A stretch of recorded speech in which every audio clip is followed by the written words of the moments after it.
우리에게 주시는 하나님의 말씀은 출애굽기 1장 15절에서 22절의 말씀입니다.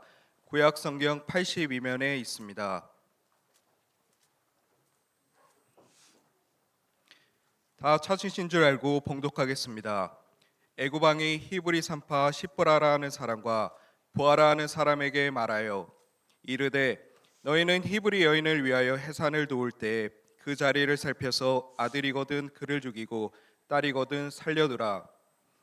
그러나 산파들이 하나님을 두려워하여 애굽 왕의 명령을 어기고 남자 아기들을 살린지라. 애굽 왕이 산파를 불러 그들에게 이르되 너희가 어찌하여 이같이 남자 아기들을 살렸느냐.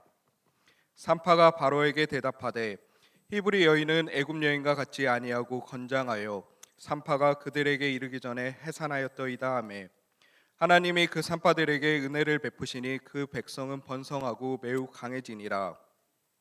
그 산파들은 하나님을 경외하였으므로 하나님의 그들의 집안을 흥왕하게 하신지라. 그러므로 바로가 그의 모든 백성에게 명령하여 이르되 아들이 태어나거든 너희는 그를 나일강에 던지고 딸이거든 살려두라 하였더라. 아멘.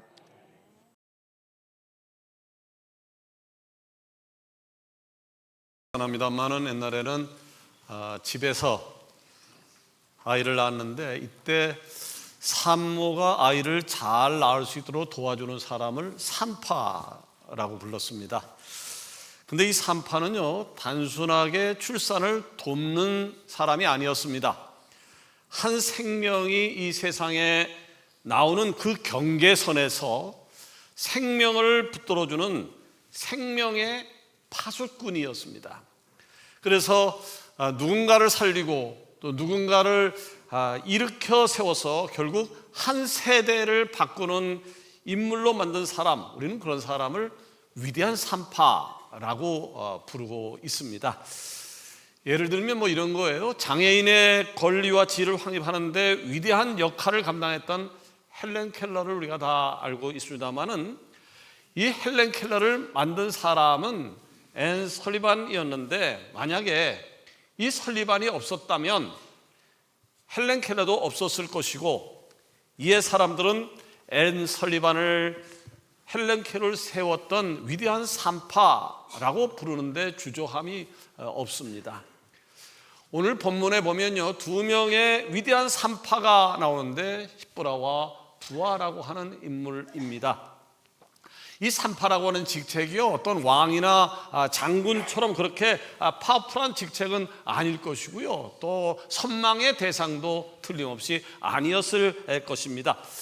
근데 성경에서는요 그 시대의 최고 강자였던 파라오의 이름은 거명하지 않고 있는데 보잘것없는 두 산파의 이름을 아주 정확하게 남겨주고 있습니다. 아름답다라는 뜻을 가진 시브와와 빛나다라는 뜻을 가진 부하입니다. 도대체 이 두 산파는 무엇을 했기에 이름조차 남기지 어려운 그 시대 속에서 위대한 산파였다라고 성경은 기록을 하고 있는 것일까요? 또 오늘 우리는 이들을 통해서 어떤 교훈과 그리고 도전을 받을 수 있을까요? 시간 말씀을 전할 때요 아멘으로 응답해서 하나님의 음성을 듣는 축복의 시간이 되기를 원합니다. 아멘. 자, 이 두 산파는 첫 번째로 두려워할 대상을 정확하게 알고 있었습니다. 본문 17절은 이렇게 보도를 하고 있습니다. 그러나 산파들이 하나님을 두려워하여. 아멘. 여기서 그러나에 주목하십시오. 여기서 말하는 그러나는 목숨을 건 믿음의 결단 곧 반명을 의미합니다. 당시 애굽 왕 파라오는요 단순한 통치자가 아니었습니다. 태양신의 아들 즉 신 그 자체였습니다. 이 내 눈앞에 서 있는 살아있는 신의 명령을 거부한다. 그것은 곧 죽음을 선택하는 것과 다를 바가 없는 것이었습니다. 그러나 이들은요 눈앞에 있는 권력보다 눈에 보이지 않지만 살아계신 하나님을 더 무서워했다, 더 두려워했다라고 하는 것입니다. 아멘. 그렇습니다. 진정한 산파는요 세상의 위협보다 하나님의 시선을 더 무겁게 여길 줄 아는 사람입니다. 입니다. 아멘. 여기 파라오의 명령이 16절에 등장하는데 거기 보니까 너희는 히브리 여인을 위하여 해산을 도울 때 그 자리를 살펴서 아들이거든 그를 죽이고 딸이거든 살려두라. 아주 끔찍한 학살 명령이죠. 근데 파라오는 왜 이렇게 잔혹한 명령을 내렸던 것일까요? 이유가 있습니다. 이집트로 이주했던 이스라엘 백성들이 수가 시간이 갈수록 점점점 늘어나자 그 나라가 위협함을 느꼈기 때문입니다. 그래서 내놓은 해결책이 아들이면 죽이고 딸이면 살려두라라고 하는 것이었습니다. 자, 최고의 권력가가 자기 권력을 유지하기 위해서 자행하는 집단 학살을 제노사이드라고 부르는 것인데, 구약 성경에 보면요, 본문에 나오는 이 이집트의 파라오와 그리고 신약에서는 헤롯 왕이 대표적이라고 볼 수 있습니다. 그 당시 유대 땅을 다스리던 최고의 권력자 헤롯은 메시아가 태어났다라고 하는 소식을 듣자 2살 이하의 사내아이들은 다 죽이라는 최악의 제노사이드를 명령했던 것이고요, 이에서 갓 태어난 수많은 아이들이 죽어야만 했습니다. 바로 그 무시무시한 제노사이드의 공포 앞에서 시므라와 부하, 이 두 산파는 이 파라오의 명령을 어기고 아이들을 살리는 선택을 한 것입니다. 생각해 보십시오. 어떻게 그 무시무시한 상황에서 이런 선택을 산파들은 할 수 있었을까요? 성경은 이렇게 기록하고 있습니다. 산파들이 하나님을 두려워하여. 아멘. 산파들이 하나님을 두려워하여. 자, 산파들은 그랬던 거예요. 내가 진정으로 두려워할 대상은 정치가가 아니고 돈 있는 사람이 아니고 명예가 있는 사람이 아니라 바로 이 땅을 창조하시고 다스리는 하나님이시다. 아멘. 자, 상식적으로 최고 권력자 파라오가 두려울 수밖에 없을 겁니다. 왜냐하면 파라오의 말 한마디면 어떤 조사나 재판 없이도 얼마든지 죽일 수 있는 힘을 갖고 있었으니까 말이죠. 그런데 산파들은 그 무소부의 권력자보다도 더 두려워할 대상은 여호와 하나님이라고 하는 것에 대해서 조금도 의심하지 않았습니다. 아멘. 왜 그랬을까요? 왜 그랬을까요? 천지 만물을 지으시고 오늘의 역사를 주관하시는 분이 하나님임을 믿었기 때문입니다. 아멘. 하박국 2장 20절은 이렇게 선포하고 있습니다. 오직 여호와는 그 성전에 계시니 온 땅은 그 앞에서 잠잠할지니라. 아멘. 아멘. 그렇습니다. 만군의 하나님 여호와께서 다스리시니 온 세상은 그래야 된다는 거, 그 앞에서, 창조주 앞에서 조용해야 된다는 거예요. 잠잠해야 된다고 하는 거예요. 아멘. 그러므로 여러분, 우리가 이 땅을 살아가면서 진정으로 두려워할 대상은, 그리고 진정으로 예배 드려야 할 대상은 오직 하나님뿐이십니다. 아멘. 파라오의 권세가 어땠나요? 파라오의 권세가 그 당시에는 세상을 떨게 했지만 지금은 그냥 딱딱한 미라 속에 있을 뿐입니다.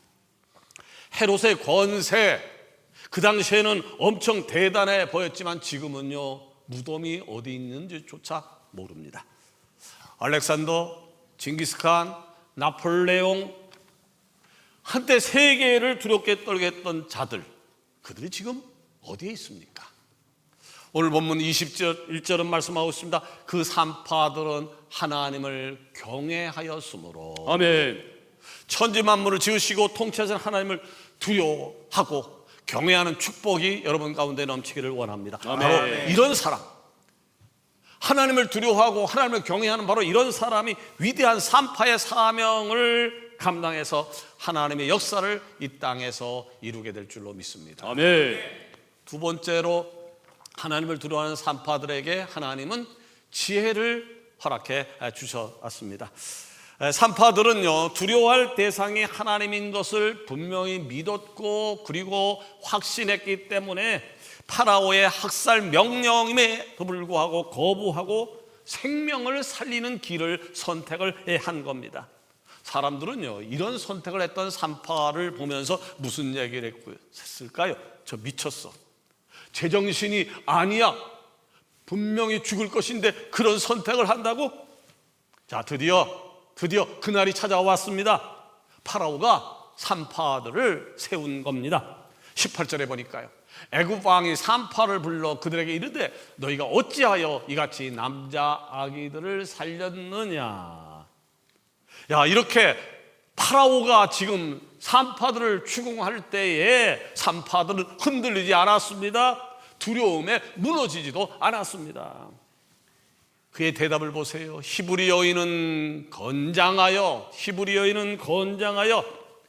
이 산파의 대답은 파라오의 논리를 무너뜨리는 아주 고도의 지혜였습니다. 파라오에게 향해서 이집트 여인들과 대조하면 히브리 민족의 생명력을 지금 강조함으로 해서 파라오라도 아무리 권력이 있다 할지라도 어찌할 수 없는 신의 영역이 있었다라고 하는 것을 은연중에 지금 보여주고 있는 겁니다. 이것은요, 순간을 모면하기 위한 즉흥적인 말이 아니었습니다. 생명을 살려야겠다는 의지에서 하나님이 직접 입혀주신 하늘의 언어였던 것입니다. 아멘. 여러분 아셔야 합니다. 하나님을 두려워하고 하나님 말씀을 믿고 따라간다고 해서 그 어떤 고난도 위기도 찾아오지 않는 것이 아닙니다. 우리 역시 오늘 예배 드리고 있지만 우리 역시 숱한 고난과 위기를 만납니다. 그러나 여러분, 그때마다 하나님은 고난을 이길 힘을 주실 것이고 아멘. 위기를 돌파할 지혜를 주심을 믿으시기를 바랍니다. 아멘. 마태복음 10장 18절에서 예수님은요, 우리 믿는 사람들도 총독들 앞에 끌려갈 때가 있을 것이다, 임금들 앞에 끌려가서 신문을 받을 때가 있을 것인데, 그때 필요한 말씀을 19절에서 20절에 이렇게 가르쳐주고 있습니다. 너희를 넘겨줄 때에 어떻게 또는 무엇을 말할까 염려하지 말라. 그때 너희에게 할 말을 주시리니 말하는 이는 너희가 아니라 너희 속에서 말씀하시는 이 곧 너희 아버지 성령이시니라. 아멘. 여러분, 삶을 살다 보면요, 죽음과 같은 위기를 수없이 만나곤 합니다. 오늘의 본문에 등장하는 산파처럼 말이죠. 그러나 여러분, 그때 무슨 말을 해서 이 위기를 벗어날까 생각하지 마십시오. 염려하지 마십시오. 걱정하지 마십시오. 우리 안에 계신 성령께서 그 순간 우리의 입술을 붙들어 주시고 살게 돼야 할 말을 하게 할 줄로 믿습니다. 아멘. 곧 그때마다 주시는 성령 주시는 지혜로운 말 한마디로 인해서 영혼이 살게 될 것이고 목장이 살게 될 아멘. 것이고 교회가 살아나게 될 것입니다. 아멘. 그래서 잠언 12장 18절에 보니까요, 칼로 찌름같이 함부로 말하는 자가 있거니와 지혜로운 자의 혀는 양약과 같으니라. 아멘. 말 잘하라고 하는 거예요. 말 잘하라고. 말 잘못하게 되어지면요, 칼 갖고 있는 사람과 똑같다는 거예요. 여러분, 칼이 무섭지 않나요? 칼 갖고 있는 사람 있으면 도망가셔야 돼요. 칼 무섭습니다. 근데 칼보다 더 무서운 것이 뭐냐면 이 말이라고 하는 거예요. 말로 사람을 얼마든지 죽일 수 있다는 거예요. 제가 기회 있을 때마다 여러분에게 부탁하잖아요. 말 잘해야 된다고. 우리는 그리스도인이기 때문에 특별히 말 잘해야 된다고, 상처 주는 말 하면 안 된다고, 위로하는 말 해야 된다고, 말 잘해야 된다고. 반면에 지혜로운 말은 양약이 된다는 거예요. 즉 피가 되고 살이 되는 좋은 양약 같다라고 하는 거죠. 아멘. 그렇기 때문에 우리 서강의 사랑하는 지체들은요, 여러분이 어느 곳을 가든 누구를 만나든 간에 성령께서 주시는 지혜로운 말을 하며 사는 축복이 가득하기를 소원합니다. 아멘. 세 번째로 위대한 산파들로 인해서 가정과 민족이 번성하고 흥왕해지는 놀라운 역사가 일어나게 되었습니다. 아멘. 자, 두 산파는요, 하나님을 두려워했다고 그랬어요. 그래서 최고의 권력자 파로의 명령을 어겼고 아이들을 살려냈습니다. 그리고 자기들을 당장에 죽일 수 있는 파라오 앞에서 하나님이 주시는 지혜로 가지고 자기 자신도 살게 되었습니다. 자, 그 결과 어떤 일이 나타났습니까? 본문 20절에 보니까요, 하나님이 그 산파들에게 은혜를 베푸시니 그 백성은 번성하고 매우 강해지니라. 아멘. 하나님을 두려워하는 이 산파로 인해서 이스라엘 백성이 번성해지고 매우 강해졌다라고 하는 이야기입니다. 파라오는요, 새로 태어나는 히브리 사내 아이들을 다 죽임으로 인해서 이스라엘이라는 민족 자체를 제거하려고 했습니다. 그런데 파라오의 이 계획은 무너졌습니다. 하나님을 대적한 인간의 계산은 산산이 부서져 버린 것입니다. 무엇 때문에 파라오의 계획이 산산조각이 난 것입니까? 바로 하나님을 두려워하며 살았던 산파들 때문이었습니다. 아멘. 여러분, 나비 효과라고 하는 말을 들어보셨지요? 나비 효과란 말은 1960년대 기상학자 에드워드 로렌츠가 제안한 개념이었는데요. 초기에 미세한 차이가 시간이 점점 지나면서 예상치 못한 거대한 결과의 차이를 만들어내는 현상을 가리키는 것입니다. 예를 들면 뭐 이런 거예요. 남미의 브라질에서 작은 나비가 날갯짓을 하게 되어지면 이것이 돌고 돌아서 미국의 텍사스에 거대한 토네이도 폭풍을 일으킨다라고 하는 것입니다. 중요한 것은요, 오늘 본문에서도 이 나비 효과를 볼 수 있습니다. 갓 태어난 사내 아이를 죽이라고 하는 최고 권력자의 무시무시한 명령을 두 산파가 거부하고 아이들을 살려냈습니다. 근데 살려낸 그 행동이 이것으로 끝이지 않았습니다. 이것이 퍼져나갔고 결국 역사를 바꾸게 되었습니다. 그 어떤 흐름은 한 사람에게로 이어지게 되는데 바로 모세입니다. 자, 제노사이드의 광기 속에서 모세 어머니는 모세를 낳고 어떻게 했습니까? 파라오의 명령대로 어린 모세를 나일강에 던져 죽였습니까? 아니었습니다. 죽이라고 하는 명령을 거부하고 모세의 생명을 살리는 길을 선택했습니다. 그래서 모세를 갈대 상자에 넣어서 나일강에 떠나 보냈습니다. 하나님께서 생명을 살리는 지혜를 주셨던 것입니다. 아멘. 그리고 나중에 모세는 노예로 있었던 이스라엘 백성을 구출해서 약속의 땅으로 인도하는 위대한 구원 역사의 주인공으로 서게 되어집니다. 그렇습니다. 모세의 이 스토리는요, 두 산파의 행동 패턴과 아주 똑같습니다.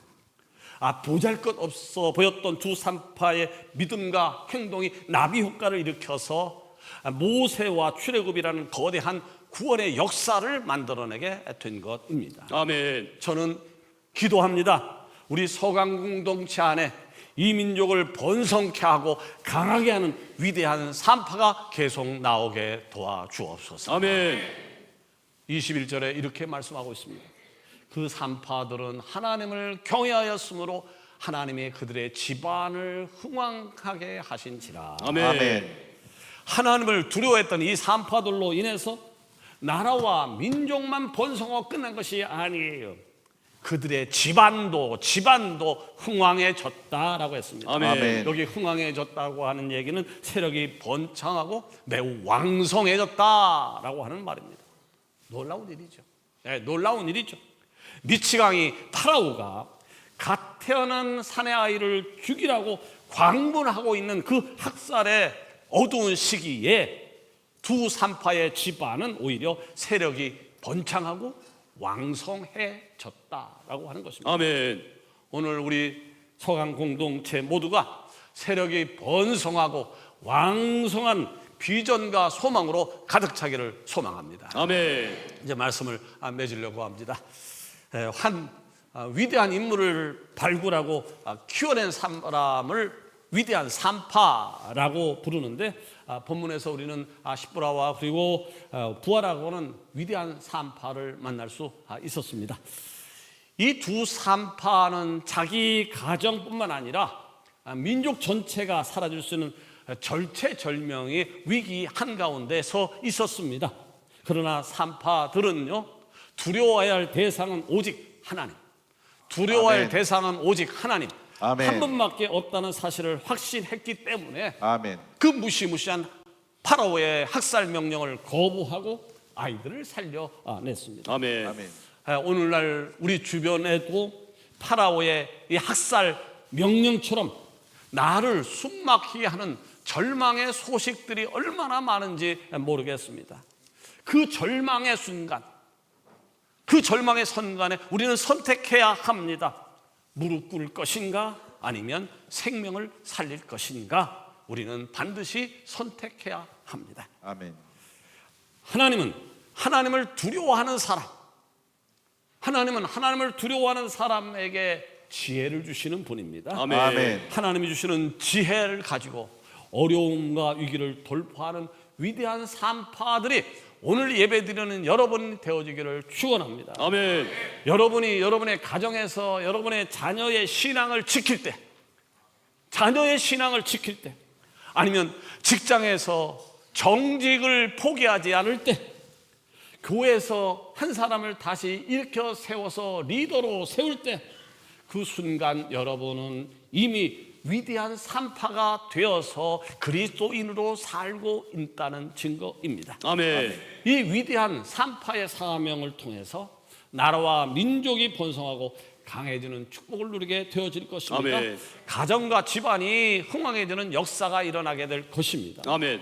여러분의 그 작은 순종 하나, 그 작은 결단 하나가 여러분의 가문을 살리고 이 민족을 살리는 불씨가 되어질 것입니다. 아멘. 하나님은요, 지금도 찾고 있습니다. 하나님은 지금도 찾고 있습니다. 어떤 사람을요? 생명을 살릴 사람, 아멘. 역사를 바꿀 사람, 아멘. 그 사람이 바로 여러분이 되어지기를 예수님 이름으로 축원합니다. 아멘. 기도하십시다.